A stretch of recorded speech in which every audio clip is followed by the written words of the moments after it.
ओम नमः शिवाय। हमारे YouTube चैनल मंगलमय जीवन में आपका स्वागत है।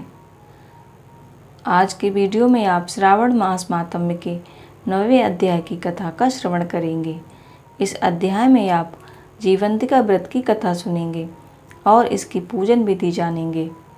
भगवान शिव का ध्यान करते हुए वीडियो शुरू करते हैं। ईश्वर बोले कि हे सनत कुमार, इसके बाद अब मैं शुक्रवार व्रत का आख्यान कहूँगा, जिसे सुनकर मनुष्य संपूर्ण आपदाओं से मुक्त हो जाता है। पांड्य वंश में उत्पन्न एक सुशील नाम का राजा था। उसके यहाँ कोई संतान नहीं थी। उसकी सर्वगुण संपन्न सुकेशी नाम की भार्या थी। जब उसे संतान न हुई तब वह बड़ी चिंता में पड़ गई।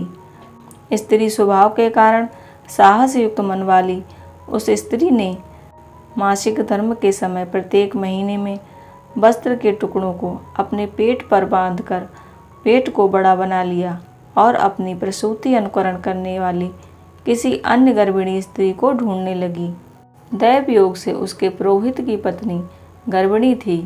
तब कपट करने वाली राजा की पत्नी ने प्रसव कराने वाली को इस कार्य में लगा दिया और उसे एकांत में बहुत धन देकर वह रानी चली गई। उसके बाद रानी को गर्भिणी जानकर राजा ने उसका गोद भराई संस्कार कराया। इसके बाद पुरोहित पत्नी का प्रसव काल सुनकर वह रानी भी उसी के समान सभी प्रसव संबंधी चेष्टाएं करने लगी। पुरोहित की पत्नी चूंकि पहली बार गर्भवती थी, अतः वह प्रसूति कार्य के प्रति वह अनभिज्ञ थी और प्रसव कराने वाली दाई के कहने अनुसार ही करती रही। उस दाई ने पुरोहित पत्नी के साथ छल किया और उसके नेत्रों पर पट्टी बांध दी और प्रसव के समय उसके पैदा हुए पुत्र को किसी के हाथ से रानी के पास पहुंचा दिया। इस बात को कोई भी नहीं जान सका। उसके बाद रानी ने उस पुत्र को लेकर यह घोषणा कर दिया कि मुझे पुत्र रत्न की प्राप्ति हुई है। इन सब के बाद दाई ने पुरोहित की पत्नी की आंखों की पट्टी खोल दी। दाई अपने साथ मांस का एक पिंड लाई थी और उसने वह उसे दिखा दिया। फिर उसके सामने आश्चर्य तथा दुख प्रकट करने लगी कि यह कैसा अनिष्ट हुआ और कहने लगी कि अपने पुरोहित पति से इसकी शांति जरूर करा लेना। कहने लगी कि संतान नहीं हुई तो कोई बात नहीं, पर तुम जीवित तो हो, यह अच्छी बात है। इस पर पुरोहित पत्नी को अपने प्रसव के स्पर्श चिंतन से बहुत संदेह हुआ। ईश्वर बोले कि राजा ने पुत्र जन्म का समाचार सुनकर जात कर्म संस्कार कराया और ब्राह्मणों को हाथी, घोड़े, रथ आदि दान में दिए। राजा ने कारागार में पड़े सभी कैदियों को प्रसन्नता से मुक्त कर दिया। उसके बाद राजा ने सूतक के अंत में नामकर्म तथा अन्य संस्कार किए। उन्होंने अपने पुत्र का नाम प्रियव्रत रखा। भगवान शिव जी कहते हैं कि हे सनत कुमार, श्रावण मास आने पर पुरोहित की पत्नी ने शुक्रवार के दिन भक्तिपूर्वक देवी जीवंतिका का व्रत रखा।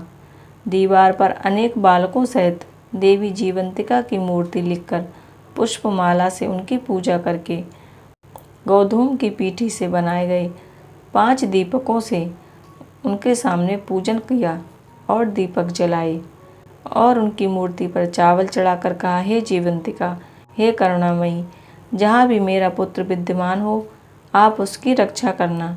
यह प्रार्थना करके उसने कथा सुनकर यथाविधि नमस्कार किया। तब जीवंतिका की कृपा से वह बालक दीर्घायु हो गया और देवी उसकी माता की श्रद्धा भक्ति के कारण दिन रात उस बालक की रक्षा करने लगीं। इस प्रकार कुछ समय बीतने पर राजा की मृत्यु हो गई।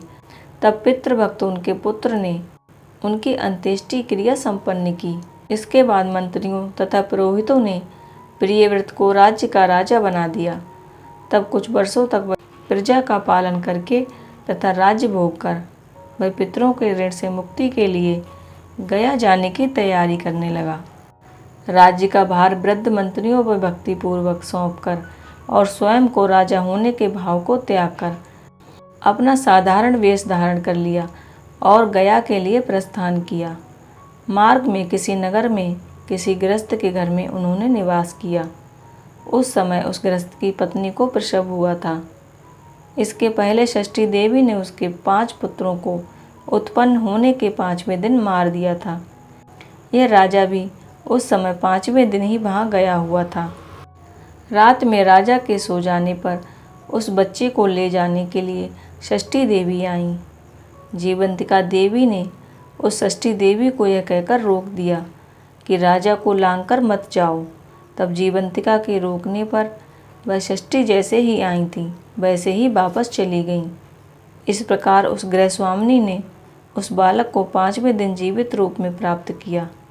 ये लोग इतने प्रभाव वाले हैं, यह जानकर उस गृहस्थ ने राजा से प्रार्थना की कि हे राजन, आपका निवास आज के दिन मेरे ही घर में हो। हे प्रभु, आपकी कृपा से मेरा यह छठा पुत्र जीवित रह गया है। उसके इस प्रकार प्रार्थना करने पर करुणानिधि उस राजा ने कहा कि मुझे तो गया जाना है। तब राजा गया के लिए प्रस्थान कर गए। वहाँ पिंडदान करते समय विष्णुपद वेदी पर कुछ अद्भुत घटनाएं हुईं। उस पिंड को ग्रहण करने के लिए 2 हाथ निकल कर आए। तब महान विस्मयुक्त राजा संशय में पड़ गए और दोबारा पिंडदान कराने वाले ब्राह्मण के कहने पर उन्होंने विष्णुपद पर पिंड रख दिया। इसके बाद उन्होंने किसी ज्ञानी तथा सत्यवादी ब्राह्मण से इस विषय में पूछा। तब उस ब्राह्मण ने उनसे कहा कि ये दोनों हाथ आपके पितर के थे। इसमें कोई शंका हो तो आप घर जाकर अपनी माता से पूछ लीजिए, वह बता देंगी। तब राजा दुखी हुए और अपने मन में अनेक बातें सोचने और विचार करने लगे। वे यात्रा करके पुनः वहाँ गए जहाँ वह बालक जीवित हुआ था। उस समय भी उस स्त्री को पुत्र उत्पन्न हुआ था और वह उसका 5वां दिन था। वह जो दूसरा पुत्र हुआ था उसे लेने रात में फिर वही षष्ठी देवी आईं। तब जीवंतिका के दोबारा रोके जाने पर उस षष्ठी देवी ने उनसे कहा कि इसका ऐसा क्या काम है या इसकी ऐसी क्या ममता, क्या इसकी माता तुम्हारा व्रत करती है जो तुम दिन रात इसकी रक्षा करती हो।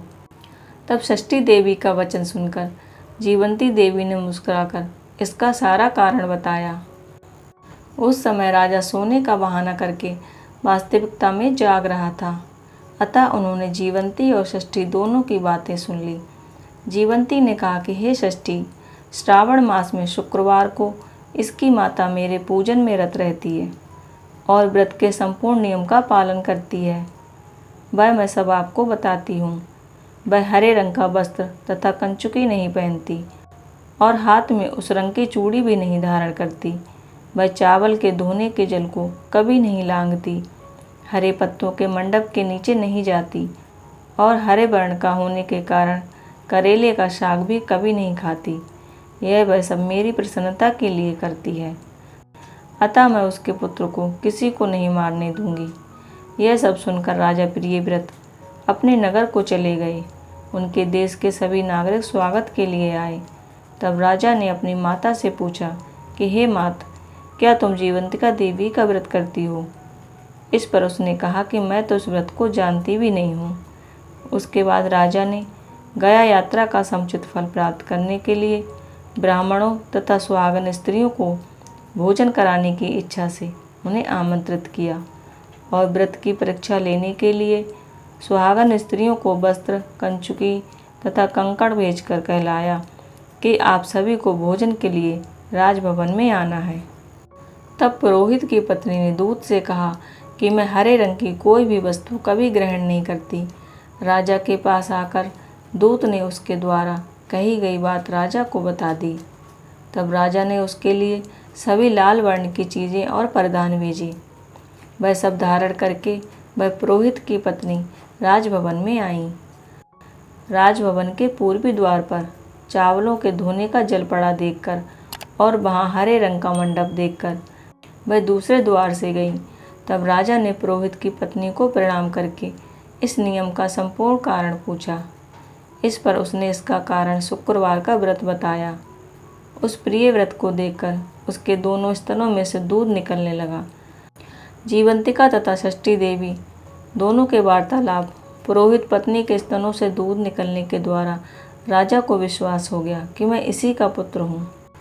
उसके बाद राजा ने अपनी पालन पोषण करने वाली माता के पास जाकर विनम्रतापूर्वक उनसे कहा कि हे मात, डरो मत, मेरे जन्म की बात मुझे सत्य सत्य बता दो।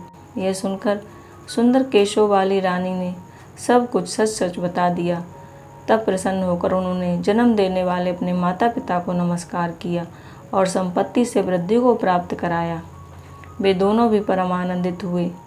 एक दिन राजा प्रियव्रत ने रात में देवी जीवंतिका से प्रार्थना की, हे जीवंती, मेरे पिता तो ये हैं, तो फिर गया में वे दोनों हाथ किसके निकल आए थे।